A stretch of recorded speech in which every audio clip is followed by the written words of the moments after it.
So nakahain na mga ka-Berks, ang hapunan ng aking mag-iina. Meron tayong dinuguan dyan sa amin ni wife yan. Mayak na tori sa mga bata pag ayaw nila ng dinuguan. Bunso! So! Tawagin mo si mama si kuya. Tell them that we're going to eat na.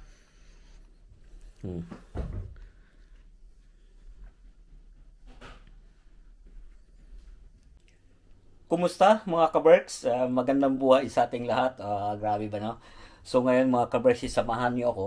Ngayon ay magluluto tayo ng meron tayong pork belly dito. Magluluto tayo ng dinuguan. Pero ako kasi pag nagdidinuguan, ang ginagamit ko ay pork belly. Hindi ako gumagamit ng laman loob dito kasi tagalinisin tapos mahal pa.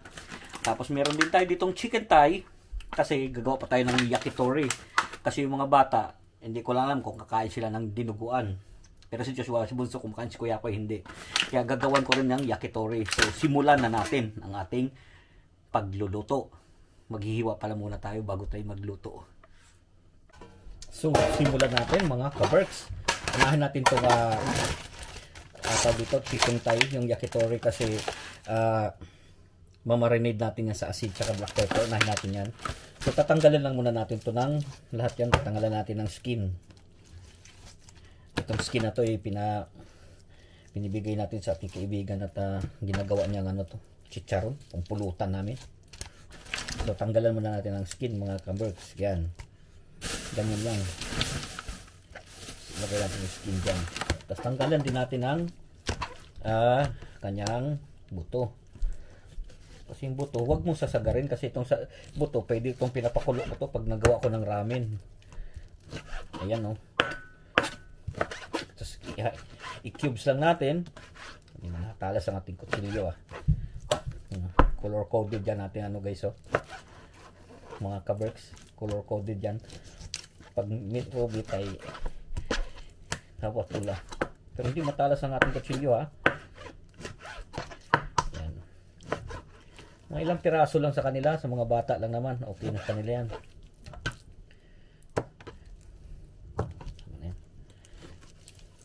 Kasi itong buto naman ay pag gumawa ako ng tawag dito, sabaw, yung ramen, yan aking pinapakuluan. So nakakaipon ako marami-rami.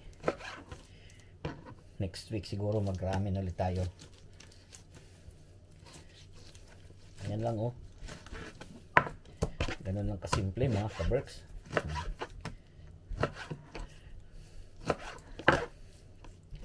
Ayan.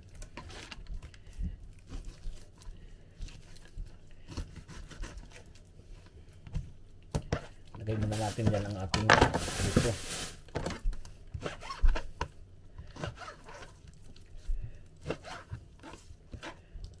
So yun na siya. Lagyan lang natin ang hugas na yung kamay. Lagyan lang natin ang asin tsaka black pepper, garlic powder. Yun lang ang ating marinade dito sa ating yakitori. Napadami yun ibali tatamisan mo na lang yung teriyaki sauce kung gagawin from scratch mga ka-Berks. Lagyan natin ng black pepper.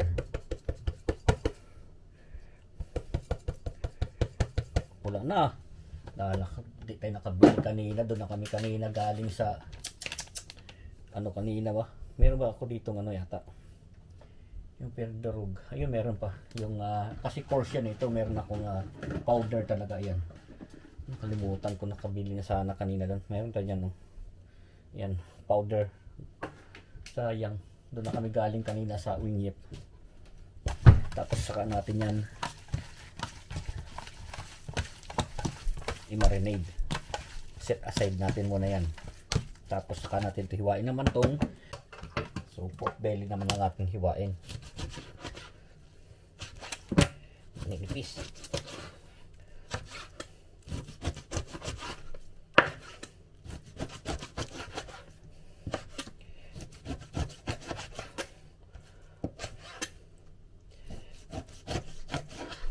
Diba?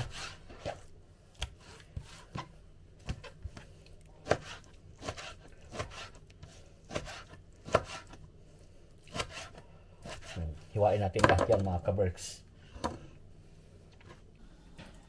So yun mga ka-Berks, ready na nating iluto. Natapos nating i-prep yung ating kailangan. Meron tayong mga sibuyas, bawang, lemongrass, ginger na nahiwa dyan. Nahiwa na rin natin ating pork belly.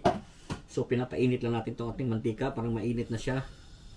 So siyempre, gigisa lang tayo ng ano muna, ayan muna unahin natin yung lemongrass para lumabas agad yung aroma niya. Isunod nyo yung sibuyas, ihuli nyo yung ano tawag dito, ihuli nyo yung bawang kasi madali maluto yan. Forget about that old style, pero nasa inyo pa rin yan. Pero dapat talaga guys, pagka natutunan ko na ihuli mo yung bawang. Ayan. So isasangkot siya lang muna natin yan. Ihuli natin yung bawang. Meron din tayo dito yung dalawang sili. Pang decoration lang naman to. Kasi by the way, huwag kong kainin ito. Hindi ako masyado mahilig sa mahanghang kasi yan ang pang ano ko lang yan. Pang decoration. Decoration. So isasangkot siya lang natin to mga kaberks. Yan, alam niyo yung word na sangkot siya. In English, saute. Sabay ganun. So medyo okay na siya, brown na ng konti. Lalagay na natin itong bawang ng kalahati lang kasi magagawa ko ng teriyaki sauce. Ipapakita ko sa inyo. So konting teriyaki sauce magawa ko. So tama yung bawang sa teriyaki sauce. Ayan o. Imikos na natin.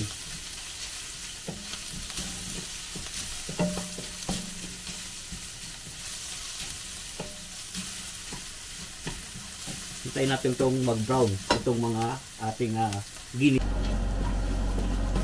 So yan, kaberks oh. Mga kaberks, okay na yan. Hinaan ko lang muna. Ilalagay natin yung pork. Yan.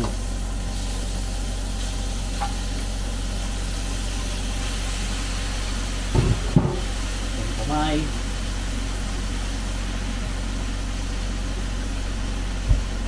Lagyan natin yung pork. Haluin muna natin. Yung bango.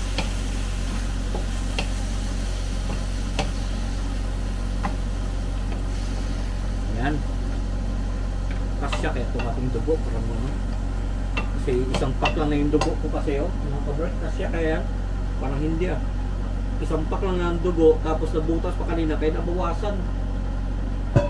Ay, hayaan mo na kung kulang sa dugo edi kaysa pumunta pa tayo sa may Manchester University para bumili ng dugo, malayo masyado. So lalagyan na natin agad yan ng, since nabusan ako mo, nandun na kami galing ka na sa Wingip, hindi pa ako nakabili ng coarse black pepper. So gagamitan na natin ito ng brown talaga. Buti na lang mayroon tayong extra. Ito mga dinadala ko ito ng holiday. Yung ganyan lang. Lagyan ng brown black pepper. Siyempre lalagyan natin ng patis kagad. Ubos na rin yung ating patis. Ay siya! Wala na tayong Hindi, meron pa tayo dyan isa. Ubos na yung ating patis. Yan. Lalagyan ko na lang toyo.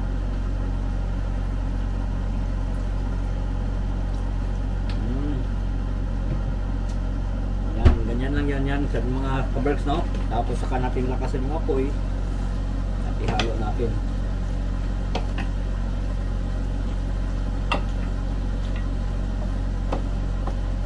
Halo natin maigi. Mahina yung ating apoy, lakasan natin.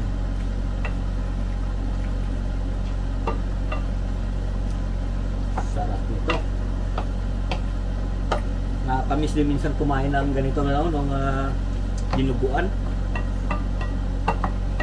Luto tayong dinuguan. So hintayin na natin yan. Kukuha lang ako ng pineapple juice.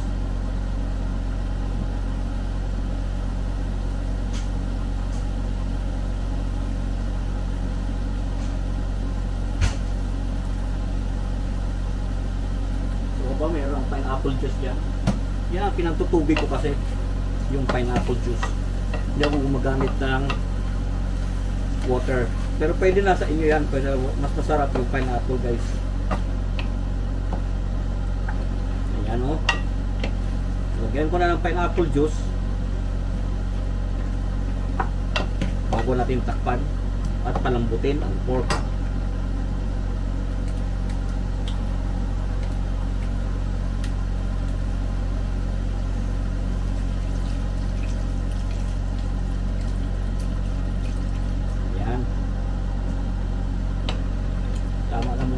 kasi yung dugo nga natin kukunti eh. Parang hindi talaga kaya sa dugo to ah. Ay, di bale. Sa susunod, dapat sabi ni wife, dalawang dugo, pero hayaan mo na. Tama na nga yung isa. Dagdagan pa natin ng konti siguro. Ay, kung wala, di magkukulay lang yan. Kulay at least dinuguan pa rin. Pero dapat talaga mas marami yung dugo, mas masarap para mas malapot. Yan, tatakpan na natin yan. Hintayin natin kumulo, palambutin. Ganoon. Tatakpan natin mga kabarks. So habang hinintay natin lumambot ang ating pork, ituhugin na natin ating marinade na to na yakitori. Sakto na to sa dalawang bata pero mga 18, 19, 18 tsaka 19 din guys. Pero siyempre still my baby forever. Forever. Ginaloloko ko sila pag magsalita, ganun pa nga magsalita sa nila. So tuhugin natin lahat to. Sanay sa tugan yan guys oh.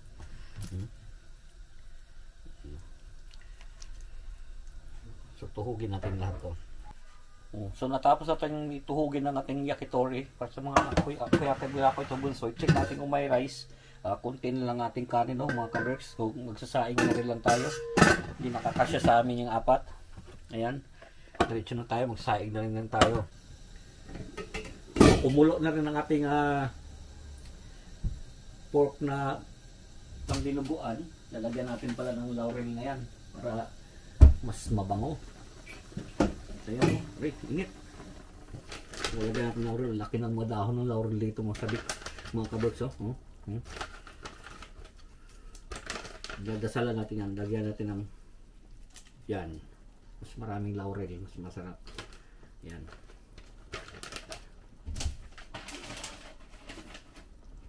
Saka natin haluin at tatakpan ulit. Ay. Pero parang kulang talaga yung dugo, pero wala tayong magagawa nga kasi natapon yung pagbukas na natapon yung yung iba. Kaya sa sunod, dapat meron tayong backup. Isa lang kasi pahirap yun kasi mag-stock ng mga kaberks ng dugo, kaya isa lang talaga binili namin. So pag kinulang at least dinuguan pa rin, may dugo pa din. Ganun na lang. Ayan. So tatakpan ulit natin hanggang hintayin hanggang lumambot ang ating pork.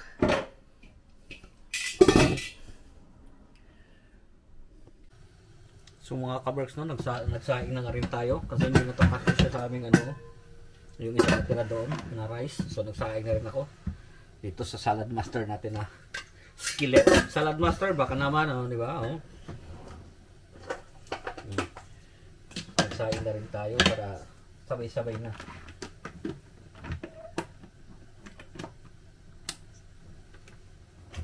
Maganda tong skillet pero hindi ko na ipopromote.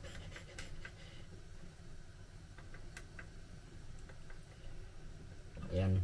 Kasi wala tayong Saka na siguro pagka may binibigay sila sa atin mga kaberks. So yan, nakaset na yung ating rice. So ready na yung mga yan. So yun mga kaberks tingnan natin kung malambot na yung ating meat. Ayan na siya Bago natin ilagay ang ating dugo, titikman natin.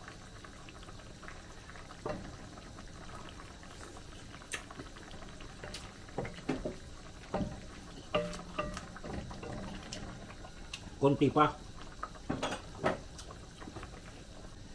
So titikman ulit natin mga kaberks. Kanina medyo matigas pa.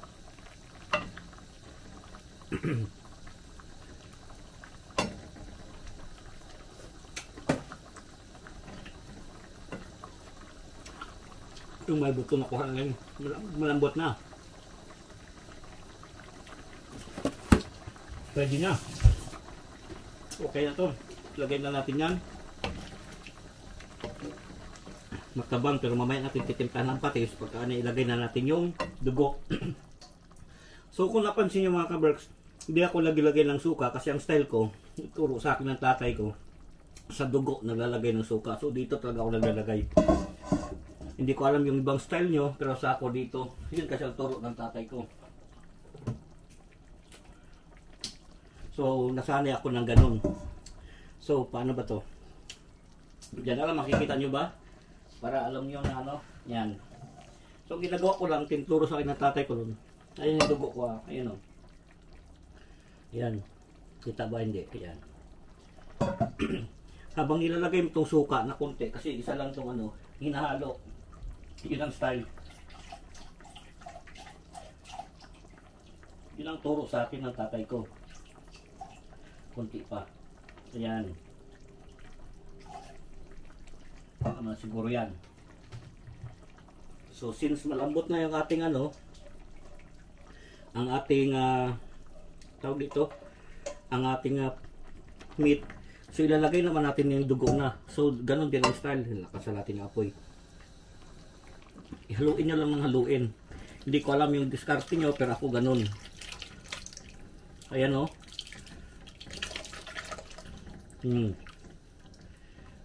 Yun ang turo ng tatay ko sa akin. Ganun ako magdinuguan. Ay, sakto lang pala yung dugo o dan. Ganun ang ano, dinuguan ko na luto. Ayan.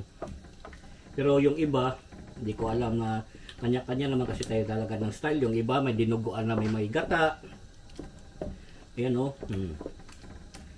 Akala ko kulang yung dugo, pero sakto naman pala. So parang kulang lang yung ating sabaw. So hinaan ko muna kasi sayang naman itong dugo. Lalagyan ko lang to ng juice, pineapple juice, kasi parang kulang yung sabaw. Pero siyempre pag tinikman natin yan, kailangan natin lutuin yung husto yung ano, yung dugo, kasi mahirap na. So dadagdagan ko ng juice guys. Ayan o. Ganun ako magdinuguan. Kanya-kanya tayo ng style, pero ito yung turo kasi ng tatay ko, dito ako nasanay. Yung iba, ang dugo, ilalagyan nila ng tubig na malamig, or ang dugo, ang tubig na malamig, tapos yung suka dito nila nilagay. Pero ako, nasanay ako na ganun ang turo sa akin ng tatay ko. Na, tawag dito, hinahaluan ng suka yung dugo. Ganyan no, hindi na naman namumuo. Sabi nila namumuo, pero okay na lang yan kasi ayos na rin yan, dinuguan pa rin naman, di ba? Kasi nga kanya-kanya tayo ng estilo. Lakasan ko para matikman natin kung anong kulang. Pero I'm pretty sure pasado to kay wifey. Tuloy lang natin ang gusto, kasi huwag kayong kumain ng ano guys, syempre magkakasakit tayo pag hindi luto yung dugo. May nakikita kasi ako nagdidinuguan nito na maputla pa yung dugo. Ay, alam mo yung dinuguan, yung parang hilaw pa yung dugo. Hindi mo mapapakain pag ganyan. Ayan. Yung dinuguan, pag English to, bloody hell. May segue pa na gano'n, Ayan, lutuin natin ang gusto. Pero pagka baka mag-dry, pagdagan pa natin ang juice na, parang ang sarap ng aking dinuguan. Kala ko kulang yung isang ano, pero tama lang pala. Kasi pag sa cater, dalawa lang halos ang, dalawa, tatlo ang dugo ang ginagamit ko . So pag naluto, saka natin titikman kung dadagdagan natin ng patis. Patis lang ang pinatitimpla ko guys, kasi alam nyo naman na patis, may, sigurado may MSG na yan. Hintay lang natin kumulo bago natin lagyan, tikman ha. Hintay lang natin kumulo, takpan lang natin. Kaya lang medyo ano yan, medyo ano, syempre pork belly ang ginamit mo, kaya medyo oily siya. Ayan, kumulo na Pero kung ang ginamit mo rito is laman loob, ay talagang pulido yan, swabe yan. Pero yun nga, may kanya-kanya tayong estilo ng pagluto ng dinuguan. Ito kasi pamana talaga ng tatay ko to. Itong unang-una kong natutunan na luto. Kasi tatay ko mismo sa akin ito nagturo. The best mo dinuguan ng tatay ko. Pero ito ang pinamana niya sa akin. Ayan. Every time na nagluto ng dinuguan, naalala ko tatay ko. Pero wala na siya sa maaga siyang gumarahe nagmadali, so wala ta. Pero yun, ito talaga unang ano sa ng tatay ko. Walang buwan or linggo kami hindi makakapagdinuguan. So titikman na natin, parang kumulo na. Para ano lang, pinaluto ko lang na mismo guys yung dugo kasi hirap na. Parang okay na.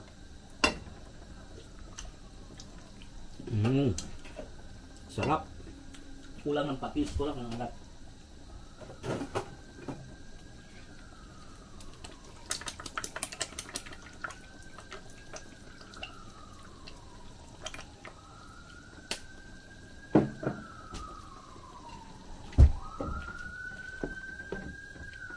Yan ang maganda. Lutong-luto talaga yung dugo. Mahirap kumain ng hindi masyadong yung dugo ba.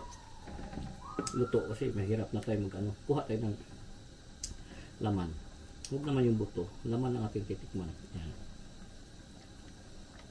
Saka yan din tanglad.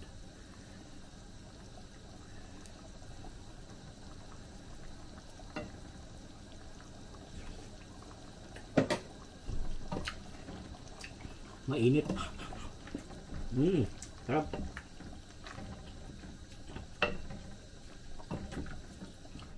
Hinaan ko lang yung apoy.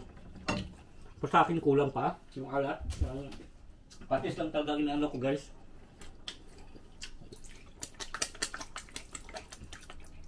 Pero pag ako nagluto kasi unti-unti ko lang kasi mahirap pagka biglain mo. Yan o, ating dinuguan.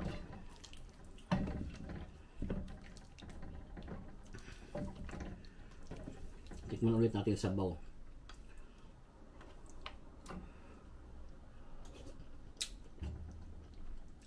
Ayun ang sakto. Suabe.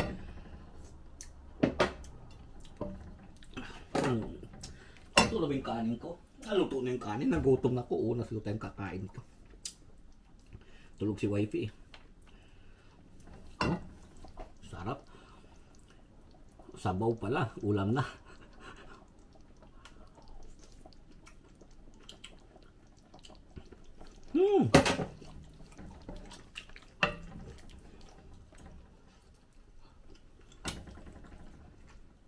Nakain ko pa yung tangkad.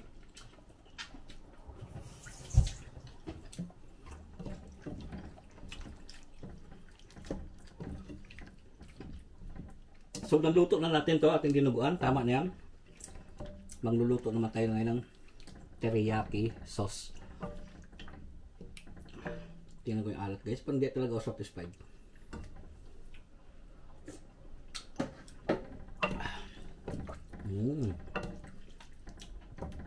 Suabe. Tama na yan. So, luto na yan. Gagawa tayo ng teriyaki. I-diretso na natin para makita nyo. Hindi natin off yung ano. Lalagay lang tayo ng, siguro kasi konti lang gagawin ko. Kaya konti lang na ganyan lang oh. Kasi sila yung mga bata. Ayoko kasi nag-stock yan kasi madali lang gumawa.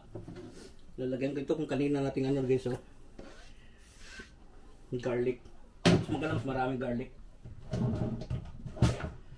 Kikuman. Kikuman tama soy sauce. Konti lang. Huwag ka maniwala mga measurement na yan. Nasa inyo yan kung ay measurement kung hindi yan naman nasa diskarte na yan. Lagyan natin ng asin.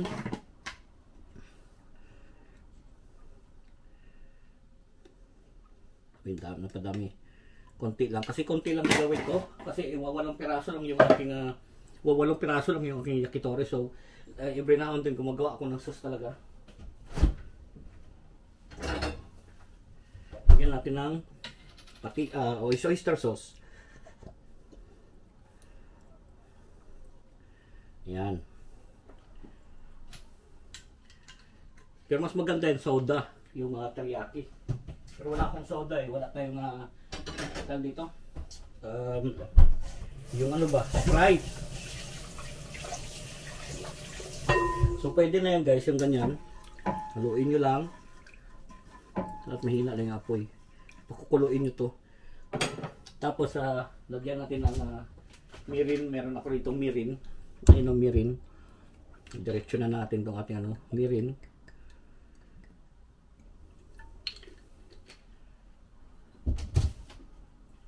Ano pa ba? Lagyan natin ng konti pang dito, brown sugar. Brown sugar at hintayin nyo lang na maluto yan. Brown sugar.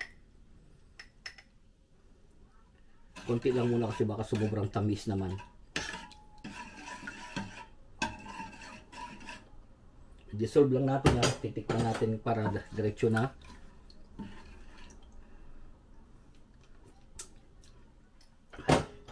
Dapat to mayroong gin or sake, kaya lang wala akong ayoko mamabukas ng whiskey. Pwede rin whiskey para may konting ng alcohol ba.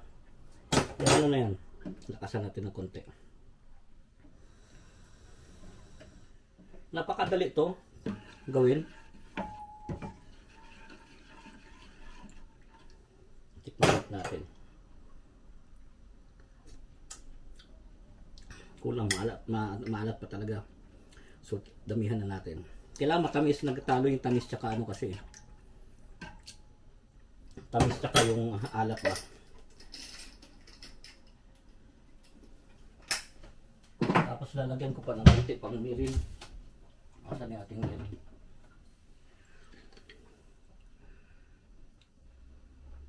Ayan. Saka natin muna tatakpan. Pag kumulo, saka natin ilalagay yung corn flour para lumapot. Pero anyway, pag gutom na, hindi ko na mapagpigil, ako'y mapapakain na nitong ating dinuguan habang naghihintay niyan. Ang gusto ko na kumain ng kanin ba? Gutom na talaga ako.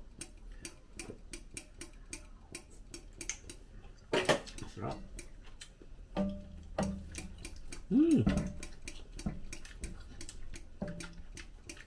Ayos. Pwede. So, hintayin natin kumulo. So, dahil mainit na itong ating pan, lalagyan natin ng sesame oil. Itong pan muna bago natin ilagay yung chicken. Ayan. Ilagay mo natin. Ilagay natin yung ating ano. Tapos natin ilalagay ang chicken. Ayan. Napakabilis sa iluto to pagka sa ganito. Pero sabi ko nga, mas maganda pa din pagka sa apoy talaga, yung sa charcoal na pag-ihaw, mas maganda pa din yun. So ganun lang, ganun na kasimple. Tapos ilalagay mo lang yung sauce. Mamaya natin ilagay yung sauce dyan, papahiwan pala. So hintayin na natin maluto yung mga ka-burst. Ano natin itong para yung sesame. Yan. Hintayin na natin maluto ang buo. So yun na siya mga ka-burst. So try natin balik na rin. Yan.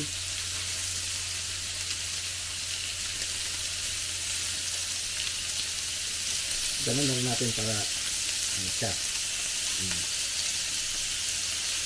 Yan na siya Dumikit kasi hindi pa siya na luluto. So lakasan natin yung konti ito yung apoy. Napaka nito, simple lang at magugustuhan to ng bata itong So babalik na rin ulit natin mga kabarks. Ayan wow! Di ba? Hindi mo na kailangang uling kung tinatamad ka. Ayan Pero pag nilagyan natin ng sauce, ililipat natin to sa non-stick pa din. Na kasi madali mag-dry pag dito may ilagay yung sauce sa ganitong lutuan. So hintayin pa natin maging luto dahil yung kabila. Ganun lang kasimple ang ating ating luto na chicken yakitori. So tingnan natin mga kabarks. So luto na to. Kaya lang itong pan natin is hindi siya pan-flat ba? Parang pag ganun siya kasi yung oil nasa gilid. Napansin nyo yung oil nasa gilid. So papalitan natin dito na. Lipat natin dyan ang ating chicken. At dyan na natin lalagay yung sauce. Yun wala tayong oil nasa gilid Wala talaga dito sa sa gitna. Ito ang kagandahan sa na to. Sa cookware na to. Ayan. So walang oil na natira dito. Ayan Andyan siya sa gilid. So palamigin mo natin yan, bugasan. So since luto naman na to, Ayun o, luto na yan. Kahit nga ganyan lang siya. Tapos lalagay natin yung sauce. Ubusin na natin.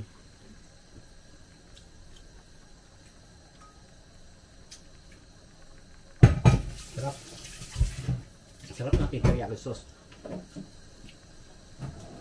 So saka natin balik rin. Saan na natin?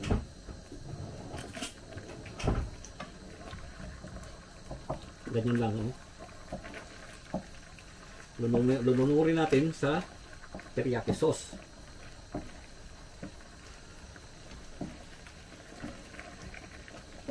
Sarap nito. Ito, kay Kuyakoy at Bunsoy. Wow. Lunutuin natin ang husto. Kung napansin nyo, ayan, lulutuin natin siya ng husto.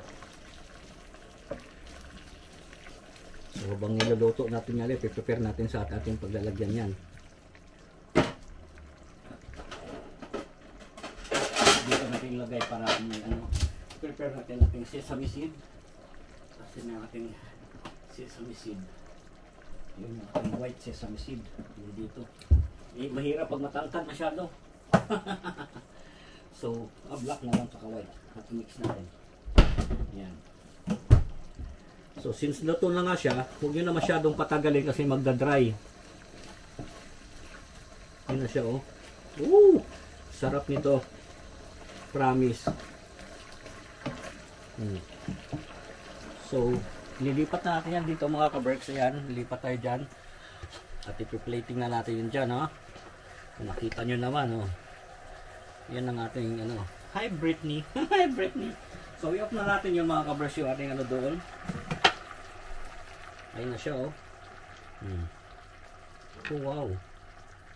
Lugaw.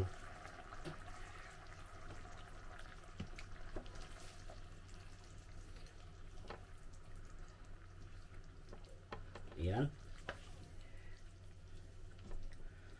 Gustong gusto ng bata to mga ka-Berks. Itong yakitori na to. At nakita nyo na kung paano tayo gumawa ng sauce. So, ilalagay natin ang sauce. Sinasabo kasi nila yan eh. Matamis kasi ito. Sarap.